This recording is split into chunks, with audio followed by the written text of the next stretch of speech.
세계 최강국 미국이 한 한국 기업에 이렇게까지 목을 메고 있다는 사실 믿으시겠습니까? 그런데 진짜로 벌어진 일이 바로 이것입니다. 미국 국방부가 무려 14억 달러를 직접 쏟아붓고 JP모건이 21억 5천만 달러를 모아주었으며 트럼프 행정부가 인허가를 전례 없는 속도로 통과시켜준 겁니다. 테네시주 역사상 단일 민간 투자로는 최대 규모 총 74억 달러가 한 한국 기업의 프로젝트에 쏟아진 셈입니다. 더 놀라운 건 미국 정부가 먼저 찾아와서 부탁했다는 점입니다. 자, 이 한국 기업이 어디일지 한번 맞춰보시죠.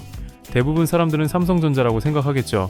반도체로 세계를 호령하니까요. 아니면 SK하이닉스, 현대차, LG에너지솔루션 다 틀렸습니다. 중국이 진짜 식은땀을 흘리고 있는 회사는 따로 있습니다. 이 회사가 2029년 가동을 시작하면 중국이 지난 30년 동안 휘둘러온 가장 강력한 무기 하나가 무용지물이 됩니다. 스텔스 전투기 F-35의 눈을 멀게 할 수 있었고 AI 반도체 생산을 흔들 수도 있었던 그 무기 말입니다. 보도에 따르면 트럼프가 중국의 강력한 추가 관세를 예고했다가 1년이나 유예한 것도, 미국 국방부가 한국 기업에 14억 달러를 투자한 것도 모두 이 한 회사 때문이었다고 합니다. 그런데 한국 사람들조차 잘 모르는 이 기업이 누구이고 중국이 30년간 휘둘러온 그 무기가 무엇인지 오늘 이 자리에서 차근차근 풀어보겠습니다. 미국이 왜 이 회사에 74억 달러를 쏟아붓는지, 중국이 왜 이 회사를 가장 두려워하는지, 그리고 2029년 이 회사가 가동되면 글로벌 경제 패권지도가 어떻게 다시 그려지는지 끝까지 살펴보시면 대한민국의 미래 가치를 새롭게 볼 수밖에 없습니다.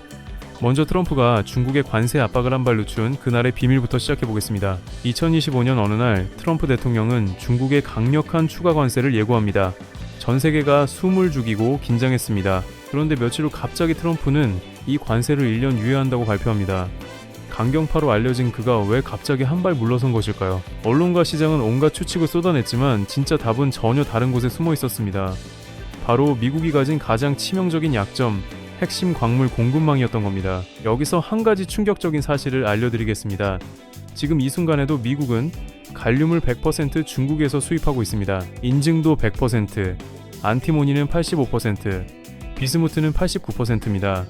이 금속들이 어디에 쓰이는지 보면 등골이 서늘해집니다. F-35 스텔스 전투기 레이더, 군용 정밀 유도 장치, AI 반도체, 데이터 센터 서버, 군용 통신 장비, 한마디로 미국이 자랑하는 최첨단 무기와 AI 산업의 심장부에 들어가는 핵심 부품들이 모두 중국산인 겁니다.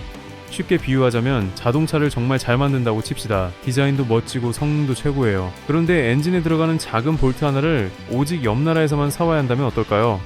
그 옆 나라가 갑자기 안 팔겠다고 하면 공장 전체가 멈춰버립니다. 지금 미국이 처한 상황이 딱 이렇습니다. 자동차는 잘 만들지만 가장 적대적인 나라 손에 볼트가 쥐어져 있는 거죠. 중국이 마음만 먹으면 미국 전투기를 경납고에 묶어두거나 AI 반도체 생산을 순간에 멈출 수도 있습니다. 실제로 중국은 이 카드를 과거에도 꺼내들었습니다.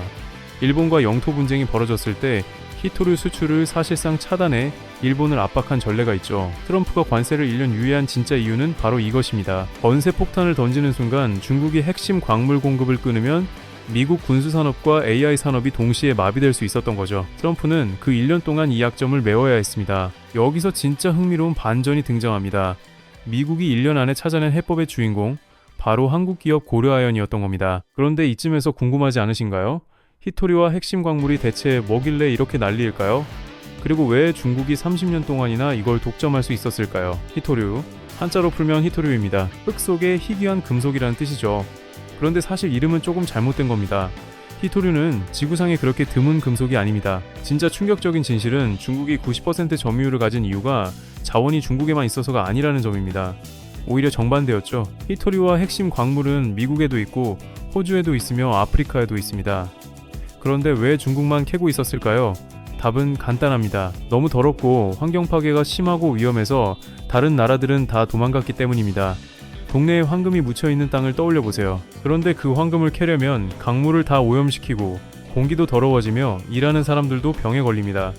그러면 부자 동네 사람들은 자기네는 됐으니 다른 데서 팔라고 합니다. 결국 가난하고 환경 규제가 약한 한 동네만 그 일을 맡게 됩니다. 그리고 어느 날 그 동네가 이제 안 팔겠다고 선언하면 부자 동네 전체가 황금이 없어 발을 동동 굴러야 하는 거죠. 지난 30년 동안 이런 일이 반복됐습니다. 1970년대 이후 미국과 유럽은 환경 규제를 강화하면서 재련소와 광산을 차례로 닫았습니다. 한때 미국 테네시주 클락스빌에는 50년 역사를 가진 거대한 재련소가 있었습니다. 굴뚝에서 연기가 피어오르고 수많은 사람이 일했죠. 그런데 환경 규제가 강화되고 비용이 오르면서 결국 문을 닫았습니다. 이 빈자리를 중국이 차지했습니다. 환경 규제 따위 신경 쓰지 않고 인건비도 싸고 정부의 전략적 지원까지 받으니 가격 경쟁력은 압도적이었습니다. 중국은 광산에서 채굴부터 분리, 정제, 금속 제작, 합금 가공까지 모든 단계를 장악했습니다. 이 과정을 전문 용어로 수직 계열화라고 합니다. 한 회사가 처음부터 끝까지 모든 공정을 손에 넣는 구조죠. 다른 나라들은 어느 한 단계라도 끼어들 틈이 없게 만들어버렸습니다. 그렇게 30년이 흘렀고 미국과 유럽은 어느 날 정신 차려보니 군수산업과 첨단산업의 모든 핵심 부품이 중국 손에 달려있다는 걸 깨달았습니다. 만들고 싶어도 만들 수가 없었습니다. 재련 기술이 끊긴 지 오래였고 인력과 노하우도 사라진 상태였죠. 이게 말이 됩니까? 세계 최강국이 한 나라에 30년간 자원의 목줄을 잡혀 있었다는 겁니다. 그런데 진짜 문제는 지금부터 시작됩니다. 여기서 무대에 등장하는 회사가 바로 고려아연입니다. 한국인 중에서도 이름은 들어봤지만 무엇을 하는 회사인지 모르는 분이 많으실 겁니다. 솔직히 저도 이번 전까지는 잘 몰랐습니다. 고려아연은 50년 넘게 비철금속을 재련해온 한국 회사입니다. 울산 온산공단에서 아연, 납, 구리 같은 금속을 정제해온 기업이죠. 그런데 이 회사가 그동안 조용히 갈고 닦은 기술력은 상상을 초월했습니다. 자, 이제 조금 어려운 이야기지만 핵심이니까 풀어보겠습니다. 금속을 광석에서 뽑아내는 방법은 크게 두 가지입니다. 건식 재련과 습식 재련이에요. 건식은 광석을 불에 구워 금속을 녹여 뽑는 방식입니다. 오래전부터 쓰던 방식이죠. 문제는 엄청난 매연과 유독가스가 발생하고 환경을 파괴한다는 점입니다. 중국이 주로 쓰던 방식이 바로 이것입니다. 반면 습식 재련은 차원이 다릅니다. 황산 같은 산성 용액에 광석을 녹여 금속을 한 종류씩 분리하는 방식입니다. 이게 마법 같은 점은 화학 반응을 통해 아연만 따로 뽑고 다음 단계에서 납, 구리, 인듐, 갈륨, 게르마늄, 안티모니, 비스무트까지 차례로 모두 분리해낸다는 겁니다. 빨강, 파랑, 노랑, 초록 색깔이 섞여있는 물통에서 하나씩 색을 분리해내는 것과 같다고 보시면 됩니다. 고려아연은 광석 하나를 녹여 13가지 금속을 한 종류씩 모두 뽑아냅니다. 게다가 일반 광산에서는 금이나 구리만 캐고 나면 남은 흙을 폐기물로 버리는데 고려아연은 그 폐기물에서도 금속을 추가로 회수합니다. 이 회사의 아연 회수율은 98.5%, 폐기물에서 추가 회수율도 96.5%에 달합니다. 중국 방식은 회수율도 낮고 환경 오염도 심한 반면 고려아연은 친환경적이면서도 회수율이 압도적으로 높습니다. 그렇다면 미국이 어떻게 이 회사를 발견하게 된 걸까요? 미국 국방부와 상무부는 핵심 광물 공급망을 어떻게 살릴지 전 세계를 샅샅이 뒤지고 있었습니다. 자국 기업만으로는 답이 없었죠. 50년 전 다 닫아버린 산업을 하루아침에 다시 일으키는 건 불가능했으니까요. 그러던 중 한국에 50년 동안 꾸준히 일해온 세계 최고 수준의 기술을 가진 회사가 있다는 사실을 발견한 겁니다. 아무리 돈 많고 힘센 미국이라도 50년간 끊긴 기술을 하루아침에 되살릴 수는 없습니다. 그런데 한국에는 50년을 한 번도 쉬지 않고 이어온 회사가 있었던 겁니다. 이 회사가 바로 고려아연입니다. 울산 온산공단에서 아연, 납, 구리 등 비철금속을 정제하며 쌓은 기술력과 노하우가 미국의 관심을 끌었습니다. 2025년 8월 25일 고려아연과 미국 방산기업 로키드 마틴 그리고 미국 상무부가 한자리에 모였습니다. 이른바 게르마늄 공급 및 핵심 광물 확보를 위한 양해각서 MOU를 체결한 날입니다. 게르마늄은 F-35 스텔스 전투기 레이더의 핵심 소재이죠. 이날 만남은 시작이 불과했습니다. 그로부터 4개월 후 2025년 12월 15일 고려아연은 미국 국방부 및 상무부와 전략적 파트너십과 공동 투자 기본 계약을 체결합니다. 한국 기업이 미국 국방당국의 공식 파트너로 인정받는 순간이었습니다. 투자 규모를 보면 입이 다물어지지 않습니다. 총 74억 3,200만 달러, 자본 지출만 66억 달러입니다. 테네시주 역사상 단일 민간 투자로는 최대 규모이며 200년 넘는 주 역사 속에서도 가장 큰 규모입니다. 투자 구조를 보면 더 놀랍습니다. 미국 국방부 전략자본국이 14억 달러를 직접 투자하거나 융자하고 JP모건 등 월스트리트 금융기관이 21억 5천만 달러를 모아옵니다. 미국 상무부는 칩스법 보조금으로 2억 1천만 달러를 추가 지원합니다. 미국이 할 수 있는 모든 자금을 총동원한 셈입니다. 여기서 워런트 문제를 명확히 짚어볼 필요가 있습니다. 워런트, 즉 신주 인수권은 나중에 정해진 가격의 주식을 살 수 있는 쿠폰입니다. 미국 정부는 새로 만든 합작법인 크루섭을 JV의 34, 5% 지분 중 5%를 주당 1센트에 살 수 있는 권리를 받았습니다. 여기서 오해가 생기기 쉬운데 미국이 한국 기업을 헐값에 가져가는 게 아닙니다. 14억 달러를 이미 투자했으므로 1센트라는 상징적 금액은 형식적인 수치일 뿐입니다. 한국 본사인 고려아연을 빼앗는 것이 아니라 새 합작법인의 지분을 투자한 만큼 확보하는 정상적인 거래입니다. 한국 기업 입장에서도 큰 장점이 있습니다. 미국 정부가 든든한 동업자가 되어주는 보호막을 얻는 겁니다. 미국 정부가 지분을 가진 회사를 중국이 함부로 건드릴 수 있을까요? 절대 못합니다. 인허가도 초고속으로 통과되고 세제 혜택도 받으며 미국 군수산업과 AI 산업이라는 거대한 고객을 안정적으로 확보합니다. 이게 바로 안보 프리미엄입니다. 미국 입장에서도 이익입니다. 14억 달러를 쏟아부은 회사가 잘 되면 합작법인 지분 일부를 확보하고 무엇보다 핵심 광물을 우선 공급받을 권리를 얻습니다.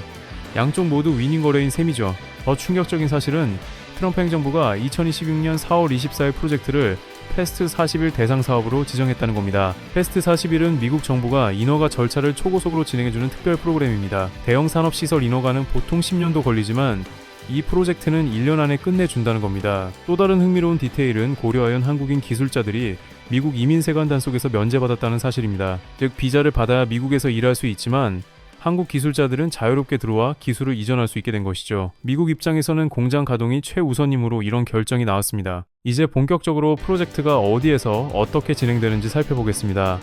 무대는 미국 테네시주 클락스빌입니다. 미국 남부의 작은 도시이지만 50년 넘는 역사를 가진 거대한 재련소 부지가 있습니다. 리어스타라는 회사가 운영하던 곳인데 한때는 굴뚝에서 연기가 피어오르고 수많은 사람이 일했지만 적자에 시달리다 결국 문을 닫았습니다.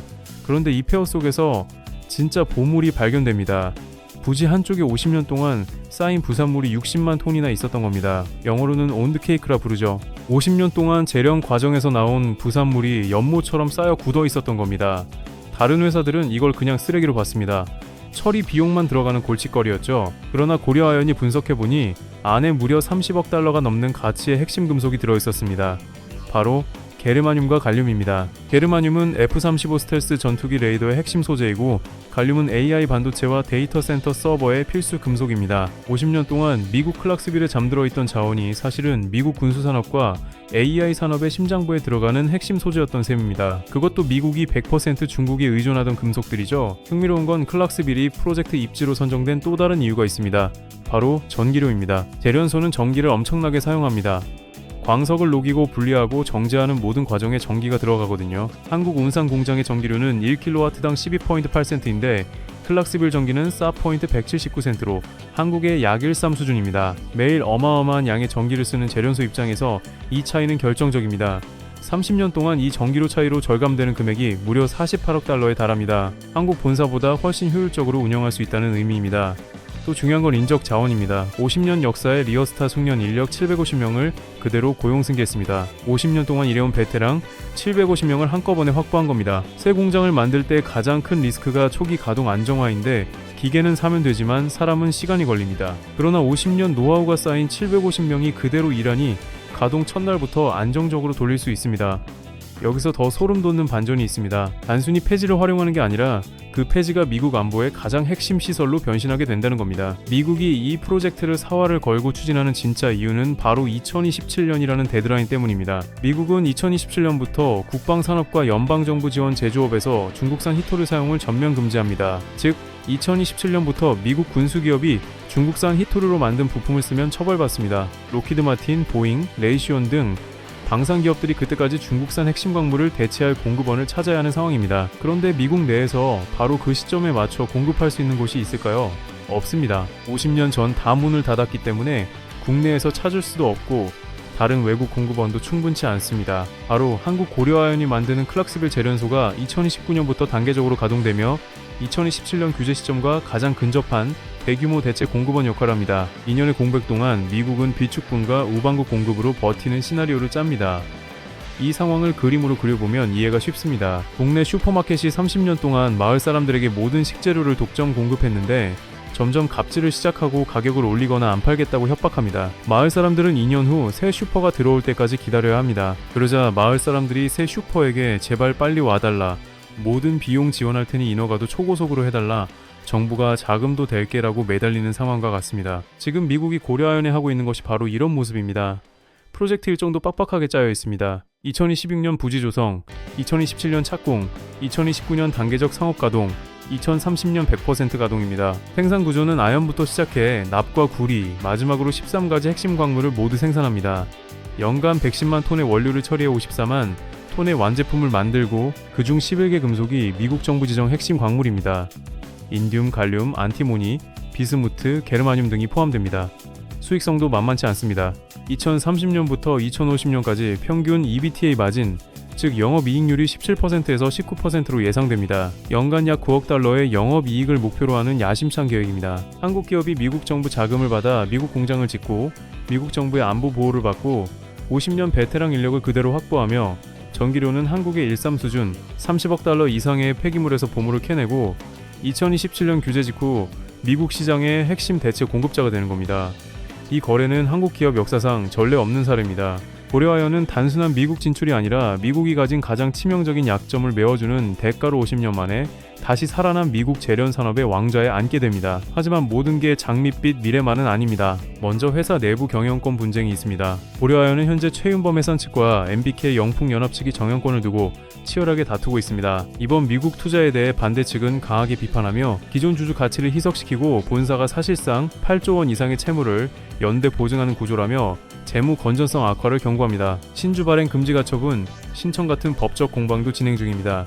또 안보 자산화의 양면성도 있습니다. 미국 정부가 합작법인을 통해 고려아연 지분 일부와 핵심 광물 우선 공급권을 확보하면서 사실상 고려아연이 미국 안보 자산으로 편입된 셈입니다. 정영권 방어에는 유리할 수 있지만 한국 기업이 미국 전략 통제 아래 놓이게 되는 측면은 국익 관점에서 면밀히 살펴봐야 합니다. 마지막으로 중국의 보복 가능성입니다. 중국은 이미 100% 보복 관세와 히토류 기술 수출 통제를 강화하고 있으며 2029년 가동 전으로 자원 압박은 더욱 거세질 가능성이 높습니다. 단순히 미국과의 거래만 보는 게 아니라 글로벌 자원 전쟁의 한복판에 한국 기업이 서게 된다는 점도 함께 고려해야 합니다.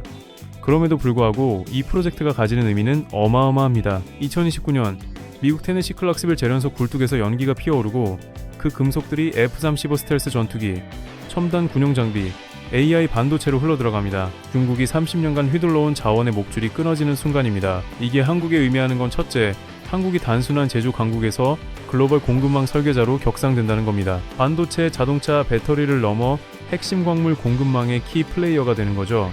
둘째, 한미동맹의 성격이 바뀝니다. 단순 군사 동맹을 넘어 산업 안보 동맹으로 진화하는 겁니다. 미국이 한국 기업의 핵심 안보를 의지하는 건 전례 없는 일입니다. 셋째, 잘 알려지지 않았던 한국 기업이 글로벌 경제 패권의 중심에 있었다는 사실을 보여줍니다. 30년 전 환경 오염 때문에 모두가 도망갔던 일을 한국 기업은 50년 동안 묵묵히 친환경 기술로 갈고 닦았습니다. 누구도 주목하지 않았지만 이제 그 기술이 세계 최강국의 안보를 떠받치는 핵심이 된 겁니다. 대한민국의 진짜 저력은 이런 곳에 있을지도 모릅니다. 모두가 외면할 때 묵묵히 자기 일을 해온 사람들이 세상이 흔들릴 때 가장 빛나는 보석이 되는 겁니다. 2029년 우리는 그 순간을 직접 목격하게 될 것입니다.